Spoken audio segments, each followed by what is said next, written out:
Une arrivée digne d'une star de la chanson. Emmanuel Macron traverse le zénith de Dijon entouré de gardes du corps et se lance dans un bain de foule. Le début d'un meeting scénarisé au millimètre, à l'américaine. Avec sur scène une cinquantaine de supporters chargés de mettre l'ambiance quand ça sonne un peu trop creux. Alors que les soutiens affluent de tous bords, le candidat En Marche assume son positionnement. Nous avons réconcilié la gauche progressiste et la droite progressiste.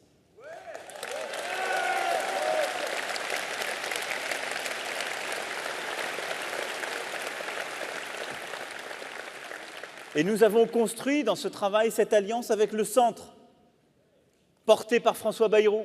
Ce que nous avons fait depuis tant et tant de mois, c'est une transformation, c'est une refondation de la vie politique française. Et le premier rang du public en atteste avec des figures du PS comme le maire de Besançon, Jean-Louis Fousseret, et des élus venus de la droite comme le sénateur de Lyon, Jean-Baptiste Lemoyne.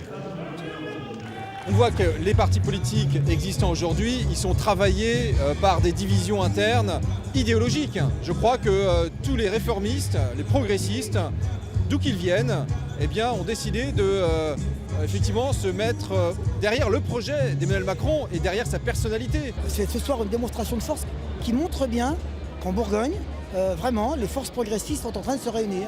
Et je vois des gens de talent, des gens engagés, des gens de conviction qui vont entraîner avec eux beaucoup de gens. Pendant une heure, Emmanuel Macron a déroulé son programme, parfois en marchant, et semble avoir convaincu.